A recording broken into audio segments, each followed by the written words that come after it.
दोस्तों स्वागत है आप सभी का एग्जाम सुदेमस यूट्यूब चैनल पर। आज की इस वीडियो में देखने वाले हैं प्री बोर्ड एग्जाम 2025 के लिए क्लास 10th इंग्लिश का पेपर। ये पेपर आपको बोर्ड परीक्षा के पैटर्न को समझने में मदद करेगा ही करेगा, साथ ही साथ प्री बोर्ड के लिए सारे क्वेश्चन इंपॉर्टेंट है। इसका सॉल्यूशन हम आपको एक अलग वीडियो में पूरा देने वाले हैं। इस वीडियो में हम समझेंगे कि कौन से प्रश्न पूछे जाते हैं और आपको किस आधार पर तैयारी करना चाहिए। तो यहाँ पर आप देख सकते हैं कि सेक्शन ए में सबसे पहले मल्टीपल चॉइस क्वेश्चन होंगे और सेक्शन बी में लिखने वाले प्रश्न होंगे। देखो सबसे पहले एक पैसेज पढ़ना है, उसके नीचे 3 प्रश्नों के उत्तर देने हैं। ठीक है, बहुविकल्पीय प्रश्न होंगे और पैसेज में ही इनका आंसर आपको मिल जाएगा। बस ध्यान से अगर आप 2 बार पढ़ेंगे 3 बार पढ़ेंगे तो तीनों प्रश्नों के उत्तर आ जाएंगे। इसके बाद क्वेश्चन नंबर 4 से 8 तक आपको फिल इन द ब्लैंक्स करना है। 4 ऑप्शन में से जो सही ऑप्शन हो उसको सेलेक्ट करके लिखेंगे। थोड़ा पेपर हल्का दिख रहा है लेकिन इससे आप पैटर्न बिल्कुल समझ सकते हैं कि किस प्रकार के प्रश्न आपसे पूछे जाएंगे। इसके बाद आपको नीचे पैसेज को पढ़ना है और फिर नीचे लिखे हुए प्रश्नों के उत्तर देना है। यहाँ पर आप एक पैसेज देख सकते हैं इस तरह का। 9 क्वेश्चन नंबर 9 और 10 इस तरह के आंसर देने हैं। क्वेश्चन नंबर 11 से 13 में choose the correct option and answer the following questions. सही ऑप्शन यहाँ पर भी चुनना है। ठीक है, कि जो सा ऑप्शन यहाँ पर भरा जाएगा फिलिंग द ब्लैंक्स में, या फिर जो सा ऑप्शन सही है वो आपको सेलेक्ट करना है। अगर है 14-15 क्वेश्चन इस स्टैंजा को पढ़ना है, पोएट्री के पार्ट को पढ़ना है और इसके नीचे इन क्वेश्चंस के आंसर देने। और 16 से 20 है choose the correct option and answer the following questions. यहाँ पर 4 ऑप्शन दिए रहेंगे जिनमें से आपको सही ऑप्शन सिलेक्ट करके उसका आंसर देना है। सेक्शन बी रीडिंग आ जाता है। रीडिंग में फिर से एक आपको पैसेज दिया जाएगा, इसको ध्यान से पढ़ेंगे, नीचे लिखे हुए प्रश्नों के आप उत्तर देंगे। ठीक है, पैसेज को ध्यानपूर्वक पढ़ लेंगे तो आपको इसी में इसके उत्तर मिल जाएंगे। अब चलते हैं राइटिंग के सेक्शन में। तो एक लेटर आप लिख सकते हैं अपनी मदर को, informing her and that you would be with her for 7 days, कि आप अपनी माता जी के पास आ रहे हैं और उनके साथ 7 दिन रहेंगे। तो इसके संबंध में आप लेटर दे सकते हैं। आप हॉस्टल में हैं, मान लीजिए कॉलेज के हॉस्टल में हैं या कहीं बाहर है, तो आप ये सूचना अपनी माता जी को देंगे एक लेटर के माध्यम से। ये लिख सकते हैं। नहीं आता तो राइट एन एप्लीकेशन। ये नहीं करना है तो write an application to your principal of your college requesting him to give a certificate regarding to your conduct and character.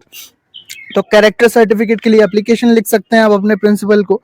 इसके बाद यहाँ पर है you are Shiva at the staff of Amar Ujala. आप शिवा हैं, अमर उजाला के स्टाफ में एक व्यक्ति। You are going to cover the temple of Kalia Devi, so write a report on temple and what you have seen there. आपने कहाँ देखा, आपने क्या देखा वहां पर, इस संबंध में एक रिपोर्ट लिखना है। आप अपने आप को शिवा मानिए जो कि अमर उजाला कार्यालय के एक कर्मचारी हैं, जो कि कहाँ जाते हैं, कालिया देवी के टेम्पल में जाते हैं। वहां आप क्या देखते हैं उसके संबंध में आप एक रिपोर्ट लिखेंगे। नहीं आता तो आप एक ऐसे लिख सकते हैं। ऐसे या आर्टिकल एक ही बात है, लिख सकते हैं। फॉलोइंग टॉपिक्स पर 80 से 100 शब्दों में। माई मदर्स, ठीक है, इनको हिंट्स आपको लिखनी है। नेम लिखना है, हैबिट्स लिखनी है, हाउस होल्ड लिखना है, हर बिहेवियर लिखना है, क्वालिटीज लिखना है और फिर निष्कर्ष यानी कंक्लूजन लिखना है। ग्रामर वाले सेक्शन में आप यहाँ पर देख सकते हैं कौन कौन से क्वेश्चन पूछे गए हैं। पंक्चुएट करना है, direct indirect active passive voice में कन्वर्ट करना है। सिंपल भी रहेगा, आपको एक स्टोरी मिल जाएगी, यानी हिंदी टू इंग्लिश आपको जो ट्रांसलेट करना है, एक स्टोरी आपको दी जाएगी, उसको आपको हिंदी से इंग्लिश में ट्रांसलेट करना है। मैं गहरी नींद में सो रहा था, ठीक है, इस तरह की एक स्टोरी है। क्या स्टोरी है, रात के 2 बजे थे, चांदनी रात थी, मैं गहरी नींद में सो रहा था, एक जोर से आवाज आई, उसने मुझे जगा दिया। उसने देखा कि सब लोग एक दिशा में दौड़े जा रहे हैं, उसको समझ नहीं आया कि क्या हो गया है। ठीक है, मोहन गहरी नींद में सो रहा था, तभी उसको क्या समझ में आया कि ऐसा क्या हो गया। वह चारपाई पर पड़ा रहा, कुछ देर बाद उसे आकाश में धुआं और प्रकाश दिखाई दिया, एक घर में आग लग गई थी। तो इसको आपको हिंदी से इंग्लिश में ट्रांसलेट करना है। 4 नंबर का। जितने सेंटेंस भी आप बनाएं ठीक से बनाएं, नहीं भी आपको आते हैं तो कुछ ना कुछ आप ट्राई जरूर करें। 100% एक्यूरेट स्टोरी यानी ट्रांसलेशन किसी का नहीं होता, लेकिन आप कोशिश पूरी करेंगे, आपको अच्छे नंबर मिलेंगे। अगला लिटरेचर में प्रोज पोएट्री और सप्लीमेंट्री के क्वेश्चन, शॉर्ट और लॉन्ग क्वेश्चन जो पूछे जाते हैं, इस आधार पर आप देख सकते हैं कि कैसे प्रश्न आपके लिटरेचर से पूछे जाएंगे। जो आपकी टेक्स्ट बुक है, आप सेंट्रल आइडिया यहाँ पर पूछा गया होगा।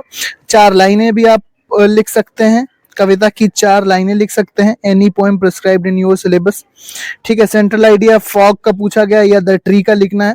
इसके बाद यहाँ पर एक लॉन्ग आंसर क्वेश्चन पूछा गया है, 2 शॉर्ट 1 लॉन्ग, इस तरह से यहाँ पर पूछे जाते हैं। ये 2 शॉर्ट वाले हैं, ये 1 लॉन्ग वाले हैं। तो ये आपके चैप्टर के क्वेश्चन होते हैं। चैप्टर के क्वेश्चन अगर आप अच्छे से रिवाइज करेंगे तो निश्चित रूप से आपको वहां पर ये सारे प्रश्नों को लिख के प्रैक्टिस अगर करके जाओगे तो निश्चित रूप से आप इंग्लिश के सभी लिटरेचर के जो क्वेश्चन है, जो आपकी बुक्स होती हैं, टेक्स्ट बुक होती हैं, जिसमें आप चैप्टर पढ़ते हैं, प्रोस के, शॉर्ट स्टोरीज के, ठीक है, सप्लीमेंट्री रीडर के, जो भी बुक का नाम होता है, ठीक है, उसी के अकॉर्डिंग ये प्रश्न होते हैं।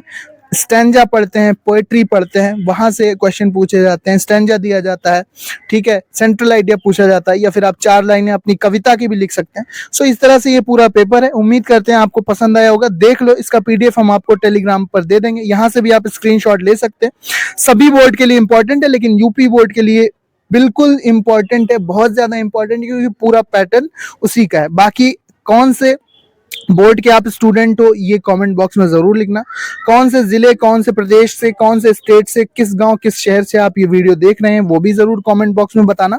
साथ ही साथ अलग अलग कोड के पेपर हम लाते रहेंगे, इसलिए चैनल को सब्सक्राइब कर लो। मिलते हैं अपने नेक्स्ट वीडियो में। सभी बोर्ड के पेपर हम आपको यहाँ पर प्रोवाइड कराने वाले हैं, इसलिए चैनल के साथ जरूर जुड़ना। और किस बोर्ड का पैटर्न बिल्कुल यूपी बोर्ड की तरह है, जैसा कि मैंने आपको पेपर दिखाया, 20 नंबर के ओएमआर प्रश्न और 50 नंबर के लिखित प्रश्न, यानी कि वर्णात्मक प्रश्न, डिस्क्रिप्टिव टाइप प्रश्न, ये जरूर बताना कमेंट में। मिलते हैं अपने नेक्स्ट वीडियो में। Thank you and good luck for your exams. नए वीडियो के साथ, इंपॉर्टेंट क्वेश्चंस के साथ आपके साथ जुड़ेंगे एक नए वीडियो में।